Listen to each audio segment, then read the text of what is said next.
السلام عليكم ورحمة الله وبركاته. أم أحلام بتفضح حالة حوارات، وإن سحر بتعامل أحلام زي الخدامة، ودموعها وتقول منه لله ده ظلم بنتي. طبعا ظهور أحلام حوارات ومحمود وسحر، ده محمود وسحر وأولادهم هنا هما متصورين مع بعض، وهنا أحلام وهي بتسرح لأختها، وده جميل إن سحر بتعامل أحلام كده.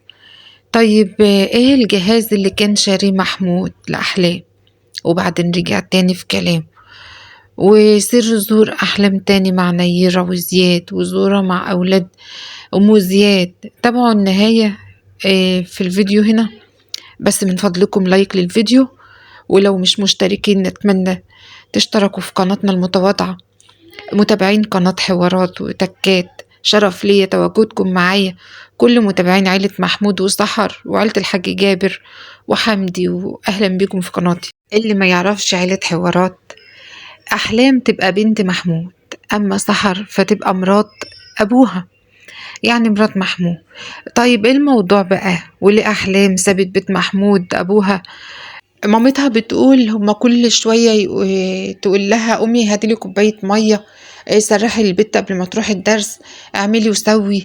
فما بتطلبش الا منها هي، وما بتشغلش الا هي بس. البنت طبعا اقتنعت بكلام امها ان ده ما يصحش وكده.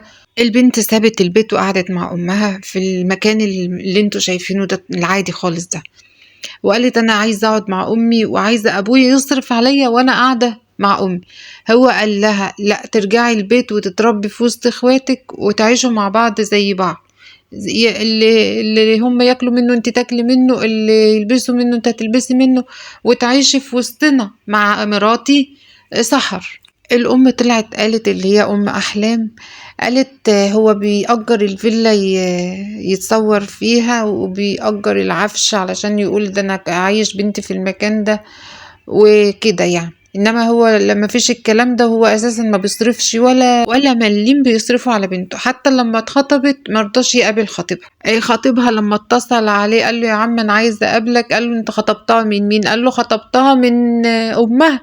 قال له طب هو ده يصح ان انت تخطب بنت من امها، ولا المفروض تخطبها من انا؟ دلوقتي خطيبها يخطبها من محمود او يخطبها من امها، ام احلام. هي أحلام ذنبها إيه في النص؟ إن الأم تعصي على أبوها، أو الأب يعاند ويقول لأ مش هصرف إلا لما تيجي تقعد عندي. البنت كده حرام يعني. في النص هي مضطرة إن هي تبقى مع الأم، لأن البنت بتبقى حبيبة لأمها.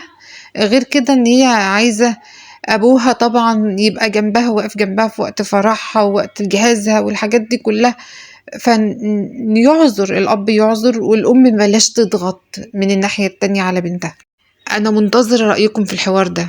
يا أستاذ محمود، انتوا من أحسن العائلات اللي احنا بنحبها ومرتبطين بيهم، بنسمعهم وبنتفرج عليهم.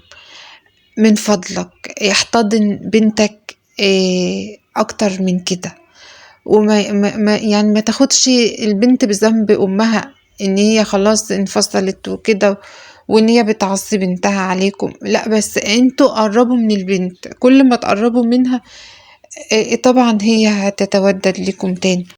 انت الاب المفروض تطبطب وتحن، وحتى هي الصغيرة، ولو كان انت هتبقى طيب معاها، هي عمرها ما هتخذلك ابدا، وهتبقى برضو كويسة. يا أحلام، ما تنساقيش ورا كلام أمك، علشان في الأول وفي الآخر ده أبوكي. اتجوز، خلف أولاد. هو ما الأب بيحب كل أولاده، ما بيفرقش بين الابن والبنت ولا أي حاجة. ما تخليش أمك تضغط عليكي أو تصور لك صورة هي مش صح. أبوكي روحي اقعدي معاه، قولي له تستسمحي اقعد عند ماما اسبوعين، اقعد معاك انت كل الايام، بس اروح اقعد معاها اسبوعين ازورها. انما ما تخرجيش بره طوع باباكي وتقعدي معاها. طالما الاب بيقولك تعالي يا حبيبتي واقعدي جنبي، اسمعي الكلام واقعدي جنبه، هو اولى بيكي. وزوري امك، ما هو مش هيقولك قطعي امك، اكيد ان هو ابوكي عايزك، فمش هيقولك انتي قطعي امك. فأنتِ بتستسمحي أروح أزور أمي وأقعد معاها شوية، وما فيش أب يمنع بنت من أمه، لإن ده بِر الوالدين، فزي ما بتبرّي أمِك تبرّي أبوكِ.